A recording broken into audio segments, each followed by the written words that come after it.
ফের shoot out কুলটিতে গুলিবিদ্ধ যুবক হাসপাতালে চিকিৎসাধীন।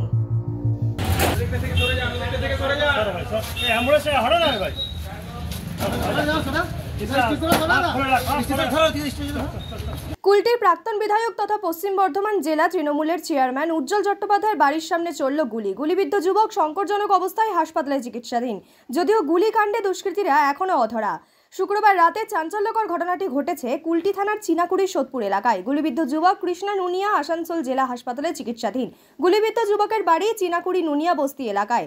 স্থানীয় সূত্রে জানা গিয়েছে, ওই দিন রাতে কৃষ্ণা নুনিয়া নামে এক যুবক বাইক নিয়ে রাস্তায় দাঁড়িয়েছিলেন। সেই সময় দুষ্কৃতীরা আচমকা হানা দিতেই তাকে লক্ষ্য করে এলোপাথারি গুলি চালায়।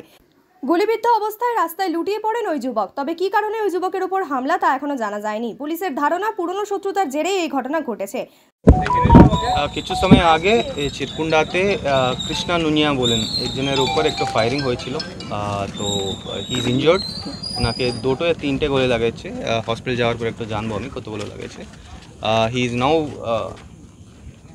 হি স্টিল অ্যালাইভ, মানে মরে নেই এখনো, হি ইজ জিন্দা আছে। আর অ্যাটাক করলেন ওনার উপর। আমি শুনলাম 3 থেকে 5 জন মধ্যে কেউ বাইকে এসে ওনার উপর গুলি চালালেন। তো ওটা ইনভেস্টিগেট করছি আমি, and will find out who did this.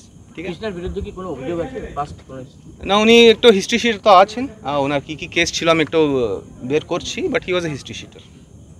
ঠিক আছে, থ্যাংক ইউ। ঘটনার তদন্তে কুলটি থানার পুলিশ।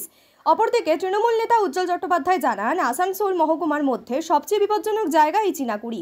শুক্রবার রাতে কৃষ্ণা নুনিয়ার ওপর গুলি চালানোর ঘটনা ঘটেছে। পুলিশকে আরও সক্রিয় হতে হবে। মুখের জন্য নয়, আমি কি বললাম, জায়গাটার নাম হচ্ছে চিনাকুড়ি। আমি তো বারবার বললাম আসানসোল মহকুমার মধ্যে সব থেকে বিপজ্জনক জায়গা একটি।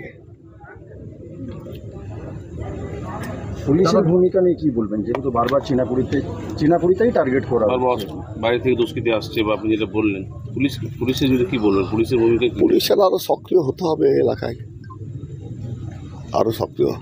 দাদা, দেখা যাচ্ছে এই কৃষ্ণা নুনিয়াকে বেশ কয়েকবারই তাকে আক্রমণ করা হয়েছিল, সেটা কি জানা আছে? কিছু জানা আছে, মানে তাকে সকলেই বলতো একটু সাবধানে থাকার জন্য। মানে কয়েকবার তার উপরে হামলাও হয়েছিল। ও বাড়ির লোকেরা সব জানে, ওদের কারা মানে হামলা করতো, কারা কি কেন করতো, সবটাই তারা সকলে জানে। দাদা, মনে হচ্ছে না চিনাকুড়ি একটা আতঙ্কিত জায়গা হয়ে? না না না, এই ঘটনা ঘটার পর মনে হচ্ছে, আমি কি বললাম, আমরা অভ্যস্ত হয়ে গেছি। কোনো আতঙ্কিত জায়গা এইভাবে গুলি চলছে।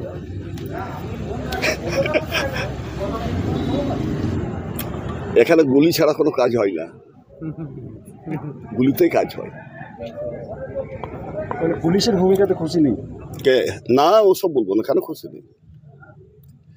এবার পুলিশকে জানিয়ে পরে কেউ করবে, পারবে এটাকে? আর এত পুলিশ নেই আমাদের পশ্চিমবাংলায় যে পুরো রাস্তা পুরো পুলিশ দাঁড়িয়ে থাকবে, এটা হয় না। মানুষকে নিজের নিরাপত্তা নিজের দিকে অনেকটা সুনিশ্চিত করতে হয়। তারপরে পুলিশের সহযোগিতা পেলে পুলিশ নিশ্চয়ই করবে সেগুলো। কি নাম এই যার কৃষ্ণা নুনিয়া।